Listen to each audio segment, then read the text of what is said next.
Hey everybody, I'm Erica Carlson with Bricks Real Estate. Thank you for joining me. I am sharing Wright County real estate market update, and I would definitely stay tuned if you're thinking about buying a house in the near future, or if you're a homeowner. You don't necessarily have to think about selling to benefit from this information. And so before I get into the data, I want to share with you that I can supply a market report for you. And that is just information showing you actives, pending, solds in your neighborhood. So you don't have to go online and try to find it. You can see it here on my screen. It also giving you like the idea of its kind of like the average price, how hot the market is, things like that. So it's a little bit more in depth than what I'm giving you on these videos. And so if that's interesting to you, there's a link, whether you're on YouTube or Facebook seeing this, there should be a link for you to click on. It also has all my social media channels, so you'll know how to reach me as well. Sign up for your market report. And then also if you want to get pre-approved, I have a link to get you set up with a local lender. I think that might make your life really convenient and easy.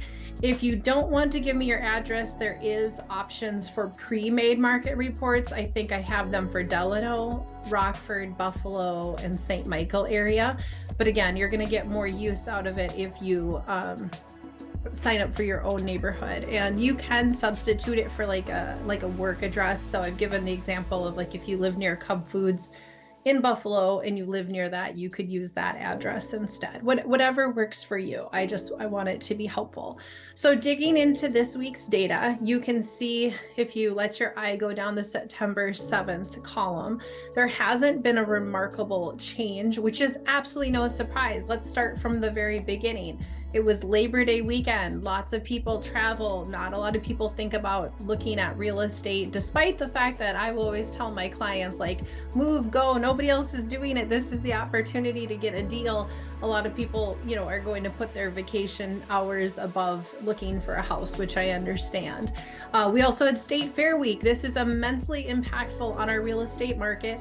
And then I think the third thing that comes into play is a lot of kids went back to school last week, even though the majority of kids went to school on Tuesday.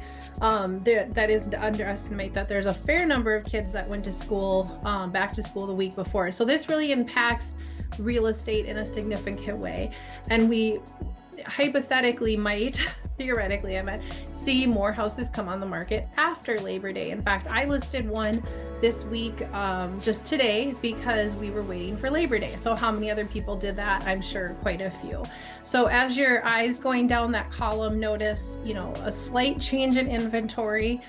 We're into the fall market. This is, or late summer. We're going to be seeing some changes, some slowing down. That's not unusual. Notice pendings dropped quite a bit week over week, but closings went up. So those people that went out of pending, they closed on their house. They are homeowners now. So no surprise there. Nothing real remarkable. Now, I always tell you guys, this is my favorite data because it gives us a great idea of who's out there shopping. And so in Wright County, we're only seeing 2.4 showings per week per listing. Now, these are average numbers. They're only the 250 to 500K range, residential properties, not land lot, nothing like that. And so there's obviously no such thing as a 2.4 showing. That's 2 to 3 showings per week is average and Wright. Notice Hennepin is just a little bit faster, not much this past week, because again, all these things in the market that are impacting people's thoughts on real estate. However, we saw Hennepin hanging at 4 and it dropped below 4 to 3.2 this week, which is definitely a sign that there were not a lot of people house shopping this past week. I'm really crossing my fingers for the sellers out there that it's going to pick up in September and October for you. Interest rates are definitely impacting this as well. We have gone over 7%. Yes, you can buy down your rate. Yes, there's creative ways to solve the problem. So don't let that completely scare you away from selling and buying real estate.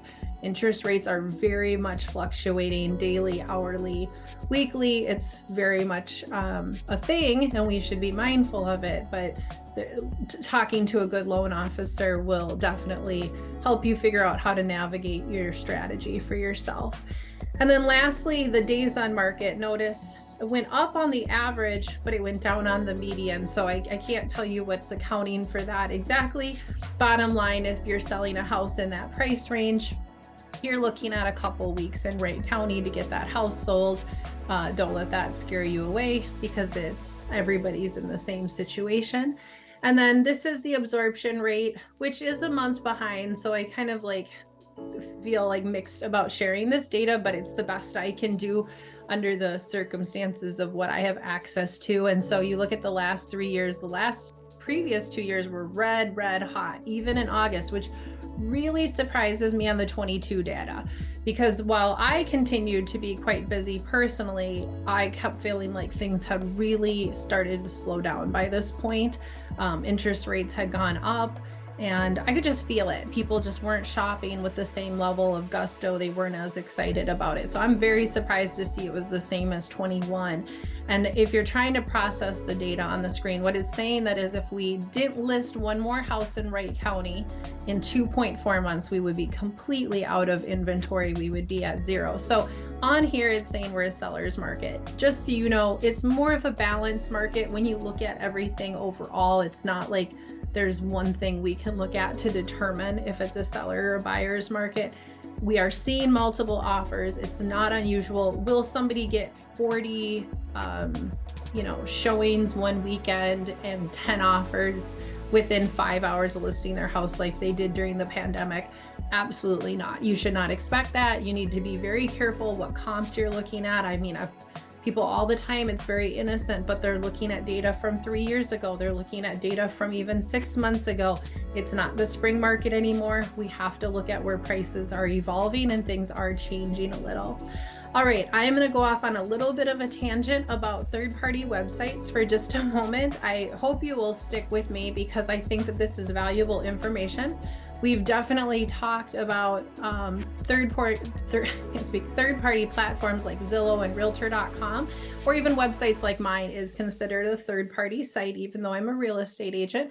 And I want to show you how it works a little bit better so that the next time you request a showing or you sell a house or whatever, you just kind of see the full picture, even though it's right there in front of you. I take calls from websites like this every single day, and I can just tell there's a lot of misunderstanding about what's being presented and then what's in actuality. So let me jump over to that screen. Picked a random address in Minneapolis just to show you guys what I'm talking about, and just hopefully breaking this down for you or someone you know that's looking for houses will understand. There's no doubt that the Z site is the #1 real estate website in the country, if not the world. I don't know, I didn't dig that deep, but I've seen Zillow remains on top, and so I know a lot of people are looking at houses this way, and I think that it's a great tool for all of us. We all know it's reliable and it's there. So let's just talk about a few things. It's not to blow up any certain website. I don't have any problem with anything, and I hope this doesn't come off as a soapbox type of thing, but rather just more as a PSA. So when we look at this one, it looks like it's for sale, and it easily could be. I don't know anything about this property. It was just a random choice as an example. However, they might be in the middle of negotiations. This one might be contingent. I mean, we know it's not pending, or the agent hasn't moved it to that yet. However, it is, we don't know. We just don't know anything because we're just looking at it from a website. And again, it could be any website, but there's very particular websites that do not show you contingencies. If you're really paying attention, you'll notice it never says contingent on an inspection or the house sale or any other type of contingency that might come up. And so it's definitely misleading. So I would be very careful looking at these websites about falling too far in love with something until I know for sure that it's still available for sale. The next thing I want to point out is to actually not just look at the pictures, and this is just good advice overall, but if you're legitimately looking for the listing agent, it's on there. Their phone number's there. You don't have to do a lot of detective work to figure out who the listing agent is. And it's not me in this situation. I can find the MLS number, which would be great information for my listing or my buyer's agent if I'm working with somebody. So now if I don't have representation, I understand a lot of people will just call this person directly. And keep in mind, and this is just something to be mindful of. I don't know how you feel about dual agency. It is legal in Minnesota. However, a different point of view is it's kind of like going to court with the lawyer that represents the other side. You don't really get your own representation when you choose that. Now, some of you might be thinking, why would you say that? Don't you want people to call you on your listings, Erica? Of course I do. That would be wonderful. But I am very upfront and honest with people that there is some downsides to it, which is when I'm a dual agent, I become like a lot quieter. I can't really help one side or the other side negotiate against each other because now I'm privy to all the information. And so now I'm just passing it back and forth and have to be immensely careful with what I'm saying and doing, because now I represent both sides, which I'm not actually like a huge fan of personally. I'll do it when it's appropriate, but I don't like set out for it like some agents do. So if you want your own representation, you will either want to call your personal real estate agent. And if you don't have an agent, and notice my choice of words, you can scroll down and make a choice here by finding a buyer's agent through this platform. Now, I do advertise on most of these websites, so I'm a huge fan when people click it. It's great. I've met hundreds of people this way, and I'm very, very grateful for the platform. So I don't want to take that away. I want to point out that it says take a tour with a buyer's agent. It does not say I'm calling the listing agent. And I don't understand exactly why there's so much confusion around that, but that's not what's happening when you click this button. And then this is kind of my last statement to make about this particular website, though this represents, like, I can show you my website does the same. It's very misleading. It makes it look like all of these times are available, which is extremely unfair because there are 3 parties that are involved when a showing request is made: your schedule, the buyer's agent's schedule, and the seller themselves. Remember, the seller may have pets. They may need to quickly vacuum. They may have a baby that's taking a nap. There's a lot of things that could be happening. Now, of course, you might say, I don't care because I want to buy a house and they want to sell a house. What's the problem? Yep, except, I mean, it's just real life stuff. When I sold my last house, it was in a townhouse in Eden Prairie. Every time we got a showing request, I would take the baby and we'd go sit in the car. I had nowhere to go with the baby. And of course I wanted to sell the house. So I would go down the block and wait for the person to come and go. And it felt really uncomfortable. And that's the reality of how things work sometimes. So the other thing I've noticed is the showing time block can be too tight of a turnaround. So like I'm recording this at 10 o'clock, expecting that someone's going to show me this house in 1 hour is just not very realistic. So it's better when you make this phone call and you put the request in to have some flexibility that it doesn't have to be this time. It could be all of these choices to make this work. I mean, you're really not that interested if it's like 9 o'clock on Sunday is the only time this is going to work. I mean, I don't know that exactly expresses to a third party that you're really all that serious about it. So there's no problem in clicking this button. I just want to be very clear. You are not necessarily going to get that time. There's no guarantee. I've actually had people scream at me on the phone, and it's like, number one, the lady that I'm thinking of that did that, the house wasn't even for sale anymore. So her being upset that it wasn't for sale wasn't something I was in control of. Remember, we are not the listing agent when you click this button. So it's nothing I can control if the listing agent isn't doing a good job of updating the status of the property. That's on the listing agent to control that piece, and the buyer's agent is just doing the best they can.